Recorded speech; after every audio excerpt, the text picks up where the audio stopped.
before the evening is over. And it's just good to see all of you. I'm looking forward to hearing all of your stories about what happened during your time on campus. I really want to thank Peter. As you may know, Peter is one of the vice chairs of the Wisconsin Alumni Association Board of Directors and has been a very generous donor to the Badger Fund. And I want to thank him for that introduction, as well as for everything that he has done in support of the University of Wisconsin. I have a few people that I just want to recognize who've been really special friends to the university, and in some ways that applies to all of you, I know. But let me call out Michael Spector. Where is, there you are, over to my left here. Michael is a former chairman of the UW System Board of Regents and also served on Jim Doyle's Task Force on Educational Excellence and is a member of the Bascom Hill Society and served on the College of Letters and Sciences UW Pathways to Excellence Board of Visitors. So he's a man who's been very involved in many ways with higher education in the state, and it's good to have you here tonight. Thanks for coming. I also want to recognize Nancy Sennett. Where's Nancy? I know she's here somewhere. In the back, there you are. Nancy is a former chair of the Wisconsin Alumni Association Board of Directors and has served on the School of Business's Board of Visitors. Her contributions and work for the university led her to be honored with the Alumni Association's Distinguished Alumni Award in 2003. And Nancy and her husband John continue to be really involved with the university and generous donors, and we really appreciate your presence here tonight, Nancy. It's good to see you. And then, last but surely not least, let me mention Paul and Mary Council. Where are the councils? There you are. Paul is a member of the Bascom Hill Society. He's a donor to the Alumni Association, the Memorial Union Project, and the Badger Athletics Program. He served as a member of the School of Journalism's Board of Visitors, and he and his wife Mary are both active advocates for the university, having participated in large numbers of activities around campus and around the state. So thanks to the two of you for being here tonight as well. So thanks to all of you. One of the things that I learned very quickly in this job is that UW alumni are loyal and very enthusiastic about their school. You care a lot about the place where you spent some of the most important years of your life, and it shows. It shows in the way in which you give back to the school, your generosity, your advocacy, your ongoing connections with the institution. And I hope it shows in the ways that you've used your education beyond graduation, applying what you learned at Wisconsin to build opportunities in your own professional and personal lives. As Chancellor, I take the level of pride and enthusiasm of our alums as one of the greatest assets of this university, and I know that I can call on all of you for ideas and for support when needed, and you may well hear from me at some time in the future. Since I haven't met most of you before this evening, let me say just a little bit about myself. I grew up here in the upper Midwest. I lived for 3 years in the Upper Peninsula, so you can't scare me with Wisconsin winters.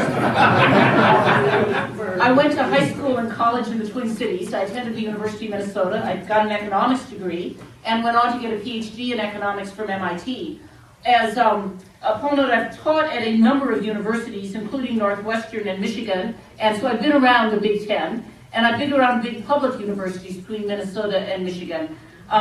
Both of my parents are extension agents, if you know what that means, working on agriculture and community extension. And, when I got this job, one of the things my dad said to me is, it's fine, you've finally gotten a job at a real university. You need a university that actually has a school of agriculture in it. So, I'm delighted to be at a real university at last.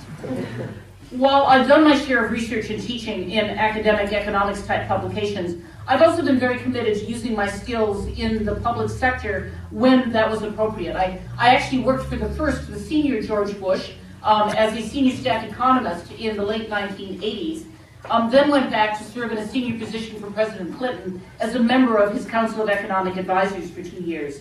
And as noted, I returned to Washington, D.C. in 2008 and entered the Obama administration soon after he was elected. I spent my first year and a half as the Undersecretary for Economic Affairs, and the most interesting part of that job was that I was the person who had oversight over the Bureau of the Census in the midst of the 2010 census. And I have to say the most interesting single thing I have ever done in my life is be involved with the 2010 census. This is the largest deployment the U.S. does, with the exception of 2 international invasions that we've done in the last 2 decades. And imagine knocking on or being in contact with, in some form or another, every single household in America, and that's what the census is all about. And the politics and the substance and the management of that were just fascinating. I got invited as that was winding down, to become Deputy Secretary at the Department of Commerce. The Deputy Secretary is the #2 in the department, and you're the Chief Operating Officer. You know, the Secretary's out wandering around the country making speeches. You're supposed to run the department. The Department of Commerce has about 43,000 employees and a $10 billion budget. And, you know, it's a public agency in the midst of a very political environment. And I have to say, I'm learning that was very, very good experience for working at a big public agency in a very political environment. And as noted, due to a variety of somewhat unforeseen incidents, I actually spent well over a year as the acting Secretary of Commerce. And in fact, one of the last times I was in Milwaukee in that role, I was speaking in this room, and several of you have noted that you were actually present at that event. So I'm hopefully giving a different speech this time. So at Commerce, I spent a lot of time thinking about American competitiveness and what we needed to do in this country to make sure that we were on the front edge of a global economy, not just next year or the year after, but 10, 20, 50 years from now. And I became quite convinced there are really only two things that are going to matter. On the one hand, we need a skilled and a nimble workforce that's ready for the 21st century jobs. And secondly, we need to stay at the front edge of innovation and invention. And once you say that, there's really only one institution in this country that is at the front edge of both of those issues, education and research and innovation, and that's the big university. And particularly the big public university is important because more so than the privates, it has a mission of outreach to the state, to the nation, to the world. So I have to say, at some very fundamental level, people often ask me, how do you get from being Secretary of Commerce to being, over this job? It's good to be back at a university, and at least one of the reasons why I'm delighted to be at Wisconsin is that I'm very convinced that making sure that these big public educational and research enterprises not only survive, but that they thrive, is absolutely essential for the future of this country. And in that sense, it's really an honor and feels to me like a very, very important job to be Chancellor at the University of Wisconsin. So I've only been on the job for 6 months, and I am still getting my hands around this very big and complex organization. I've spent a lot of time building relationships. I've been all over campus, met with all the deans, visited all the big research centers. I'm now starting on what's going to be probably a 2.5-year project of visiting every department. It takes a while in Wisconsin, it's a big place. But I've also spent a lot of time at the other end of State Street, trying to get to know the leadership of the state, the governor's office, the assembly, the House. And I've tried to get off campus regularly, not just to the other end of State Street, but outside of Madison, which is evidently a novel idea for some people around Madison.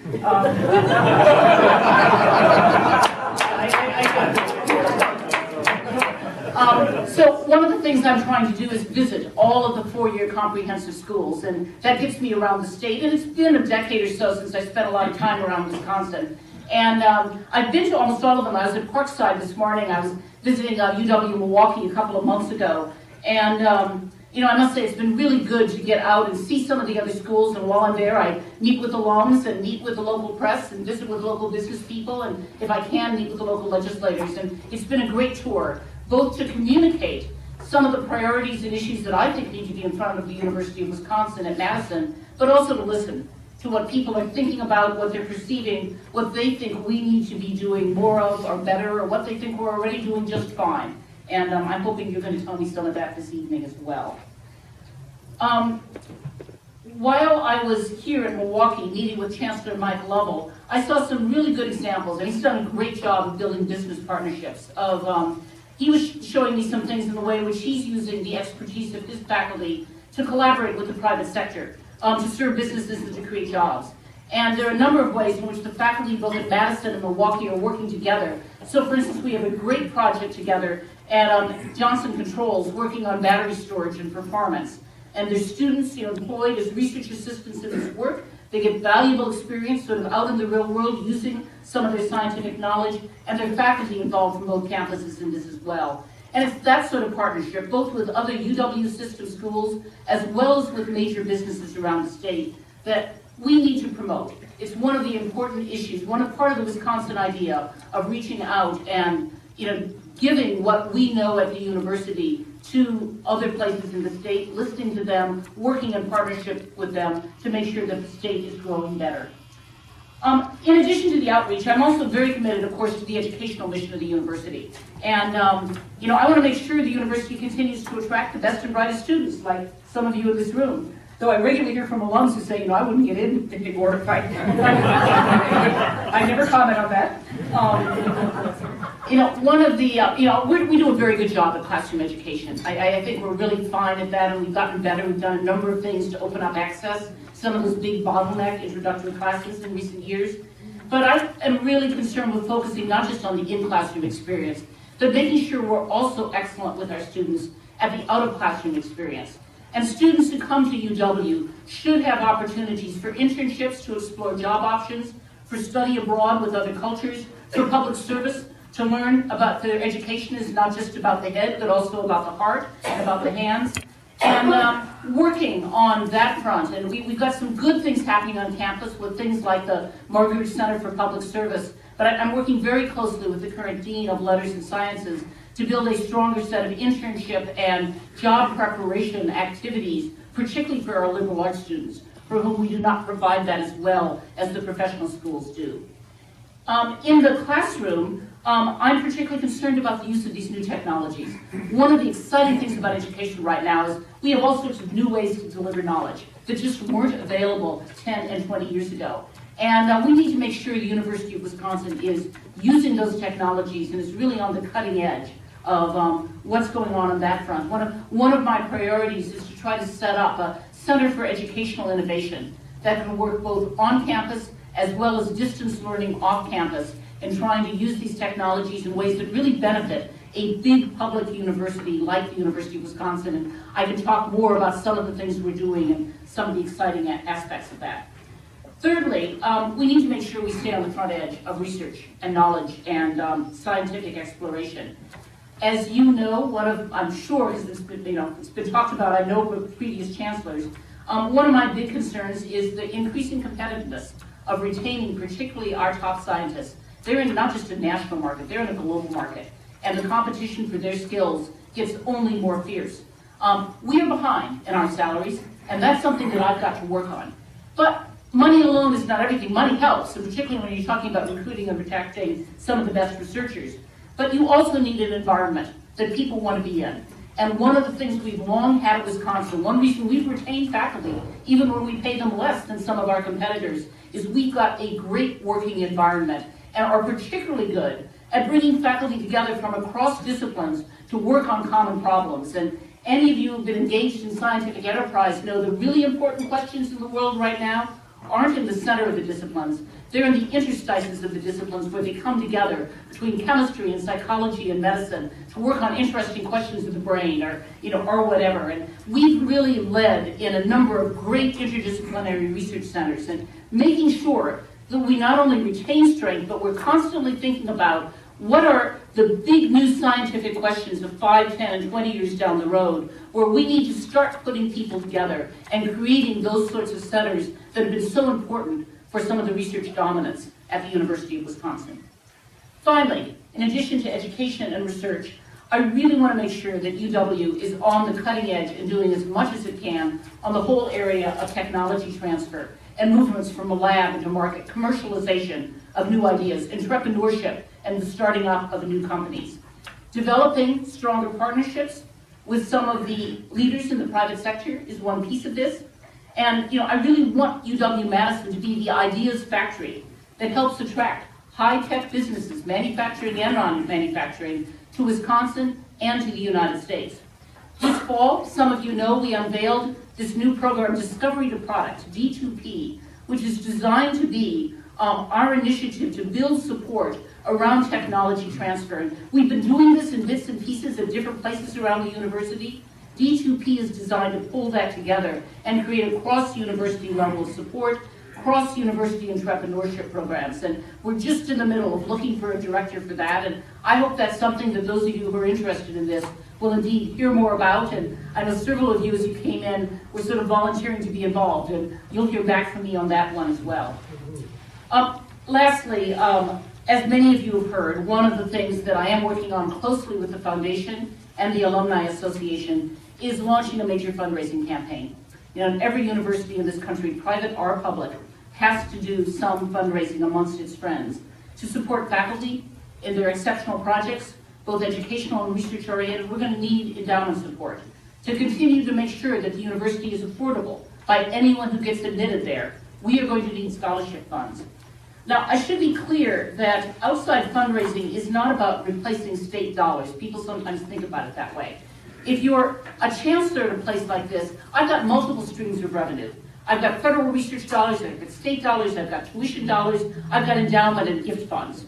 And the question is, how do I use each of those to leverage the other? So, for gift funds, one of the things we're going to be looking for is chairs for professorships, which provides a little additional income. It provides status, it's something you give to really major people. It's a measure of appreciation that you have a chaired professorship at a university. That helps me recruit and retain the best faculty. Those people, in turn, help me raise federal research dollars because it's the best faculty who win those federal research competitions. They, in turn, also build the reputation of the university, help me attract better students. They're often superb teachers in the classroom, and many of them are in the classroom regularly. And that, in turn, helps me use my state and tuition dollars better. And it's that type of leveraging as you think about, what is it that we want to do with this campaign, that I'm really going to be thinking about what type of private support can leverage all the other sources and make the whole bigger than the sum of the parts. So I hope you'll be hearing more about that as well as we move forward.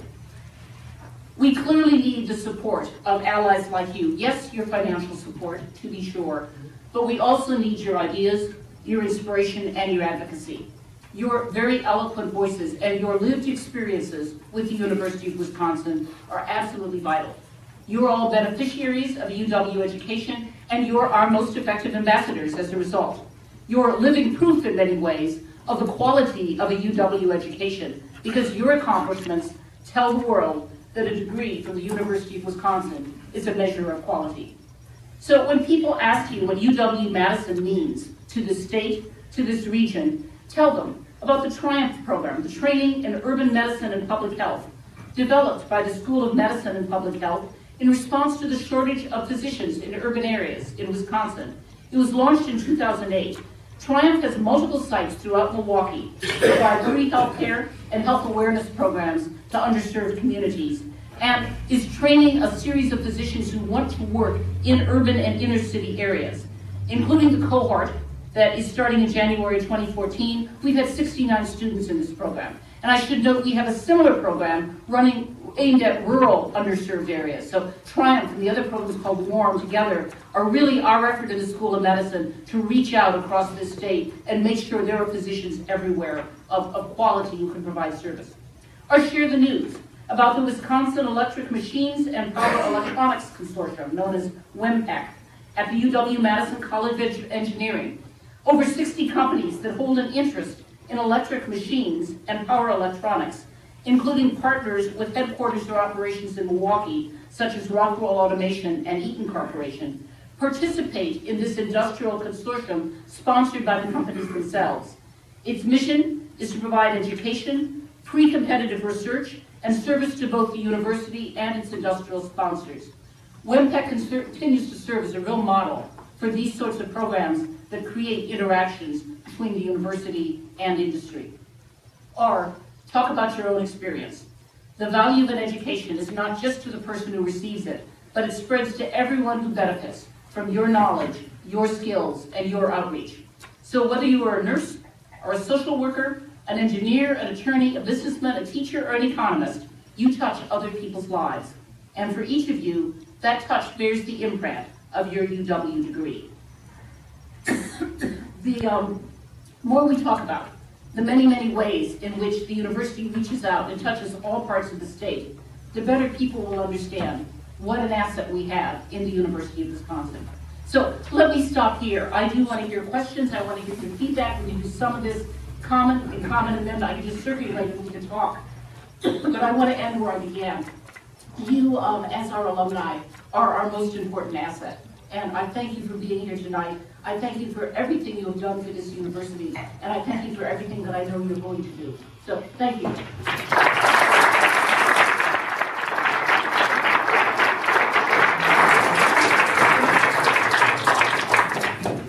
Questions, comments? Yeah. You did say that you feel that the revenue streams to the university are separate, that the state is one thing and there are a number of other streams. To me, who's not an insider, it looks to me like a zero-sum game, that it's a gotcha that when the state finds that there was a surplus or what they call the slush fund, suddenly UW's funds get cut and dollar for dollar that money has to come from somewhere else. What are you doing to keep the state support where it should be? So the most important thing that I've been doing in my first 6 months is building relationships with the state leadership. You know, whether it's Robin Moss in the Assembly or Speaker Fitzgerald in the Senate or with the governor. And you know, as you all know, in the political game, I mean, simply having a personal relationship with people matters. That by itself isn't enough.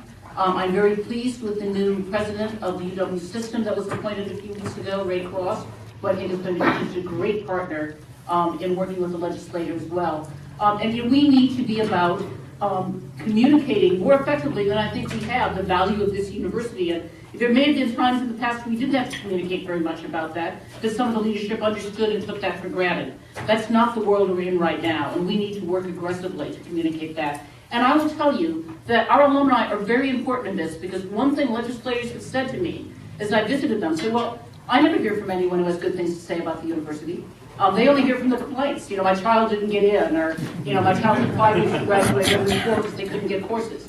And there are some stories of that sort out there. I understand that. But we need our alumni to tell their elected officials the positive stories as well. That's incredibly important. But you know, this is a long-term game, right?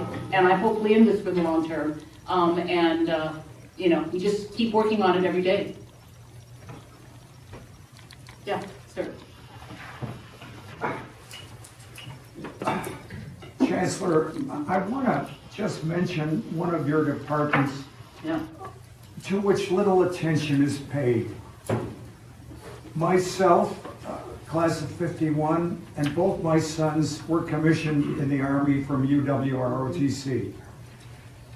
I think it's very important that we have Army, Air Force, Navy, ROTC, because the young men and women coming from a liberal campus such as ours, imbued in the humanities, we are kind of a little counteraction to the voices of the Citadel and VMI and Texas A&M. That's all I wanted to say. No, I appreciate that. And we have some great ROTC programs. I'm up on campus early. It's not true right now, but when there isn't snow on the ground, you see all the ROTC guys because they're running up and down Bascom Hill. It's part of their early morning exercises. So if you want to get good exercise, run up and down Bascom Hill 5 times. They're very impressive. But you know, we also, and I very much agree with your comments about the value of military leadership training in places like the University of Wisconsin. We also, I think you will be pleased to know, have a really growing number of vets on campus and have worked to try to create scholarships and access to veterans who come back to Wisconsin after serving their country. And I think that's a very important aspect of what we do and how we provide service to the state and to the country as well. So thank you for that comment. Thank you. Other comments, questions, arguments, things you want to say? Becky, is there a perception about Milwaukee view of Madison or vice versa? I'm from Madison, Yeah. I live in Milwaukee, and Yeah. I know both sides of this. Yeah, so, you know, there's always, you know, but if Madison's view is Milwaukee feels competitive, right? You know, but, you know, I really appreciate Chancellor Mike Lovell. I just think he's a great chancellor. I think he's done some wonderful things here at Milwaukee. He faces some challenges that we don't have, given the population he's serving and that type of thing. You know, I really hope that there's some things that we can do together, particularly on this economic development agenda. So as I said, I think he's done a great job of building partnerships here in the area. And as we work on doing that, we just need to work together on some of this. And he and I have talked explicitly about some ways in which we can work together. I mean, we can do more working together than we can competing with each other. We're all in this together. So I really think in terms of the business community here, I just don't think that there's the same kind of appreciation for the billion-dollar engine that's down the road that any state in the union would love to have. Yeah, I mean, I think this is our fault as much as anything. I mean, as I look at the University of Wisconsin, we have some great business partnerships, but we have fewer of those than many other schools that are our size. Michigan, I Yeah, Michigan, for example. Now, I should say, I was at Michigan when they hired a new vice chancellor for research, and they had very little going on, and they hired a great person. And in the last 12 years, they have built their tech transfer and their outreach into just an enormously effective program. What it says is that this is something you can do in a relatively short period of time if you work at it and you're serious about it, right? And I think Michigan is a great model. Now, we do have one area of the state that I must say we have been defining what partnerships are with industry, and that's the agricultural area. Our College of Agriculture and Life Sciences works in conjunction with every single food producer and food producing organization in the state, and has for 100 years. There are amazingly close partnerships with industry and cows. And that's the model we have on campus that I would like to see exporting to some of the manufacturing areas. Our new Dean of Engineering, Ian Robinson, some of you I hope have met him, I think understands this very well and is really working on it. So, it's an agenda that we have to take seriously. Yeah. I'm just speaking from my grandson experiences. There's a new elephant in the university. It's called advanced placement. And you're having all of these young, wonderful people coming in and finally saying, hey, I'm a junior, I can graduate. However, I'd like to know your opinion about, because it's a quandary in our family, do I graduate and get a job, or do I go on to graduate school? Do I graduate as a junior and get a job? So, or do I go on to grad school? How do you so feel two about questions here. One is how you use advanced placement and whether you jump a year ahead. And the second is then when you leave, do you go to graduate school, do you go to a job? Those are two slightly separate questions.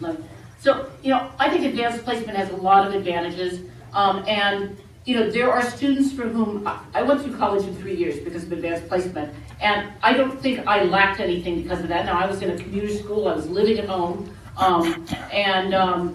I learned an enormous amount of those 3 years, but I was ready to move on at that point. And of course, particularly in a world where a lot of students are taking on debt, it's not all bad to have those students who really want to be out in 3 years have an option to do that. Now, many students who are eligible to leave after 3 years don't, because they really want the full residential experience. They want to take a semester and go overseas. They want to take a semester and work in our internship program in DC. And if you have the space and the affordability to do that, I think that's great, and we want students to have that breadth of experiences. But I don't think there's a single answer to, is advanced placement good or bad? I think it's good to give students those options, but some different students will use them differently, and I think that's appropriate.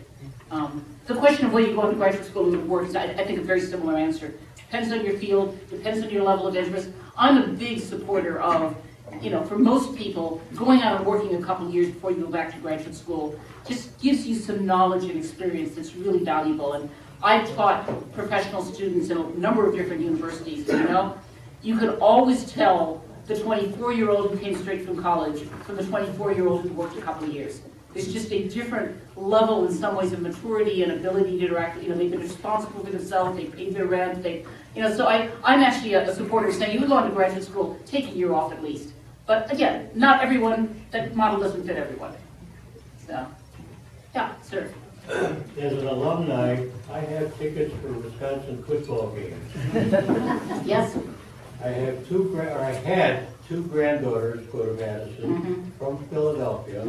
They couldn't get tickets for the football games. Why is it that a student cannot get a ticket for his own football game? So we do not. This is just the greed of the athletic department. Good question. We do not have enough seats for all of our students. We're very good about that. There are a limited number of students who want to go to all games, to be honest. There are some, and whether it's fair or unfair that it's a lottery, I don't know. We've got a substantial part of that stadium devoted to students.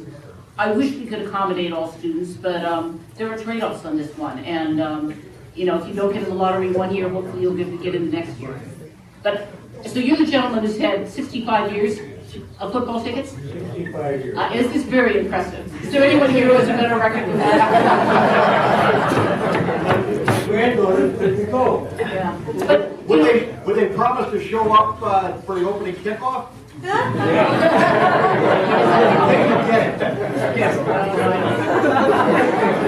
And And I hope that they'll, if they didn't get it in 1 year, that they got it, they were successful in another. But I do understand that there's some sense of injustice in this one. I also hope their friends gave them tickets when their friends weren't using them. Yeah. Anyone else? Otherwise, we can close this and I'll come and talk to all of you.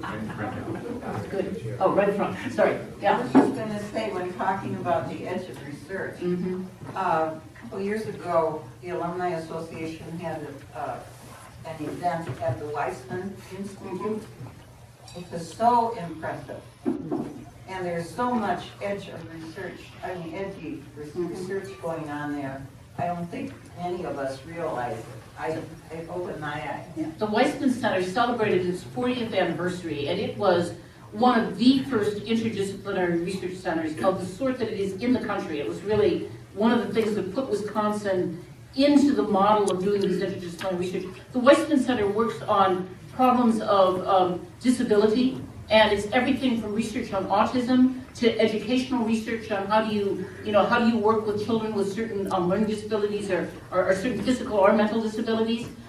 There are a number of people there working on brain science. I mean, it's a wonderful mix of social scientists and physical scientists and medical scientists, and it's really, for 40 years, been a model for how this type of interdisciplinary research, all of it can enrich the other. So I appreciate your mentioning it. It had a wonderful 40th anniversary celebration this last fall.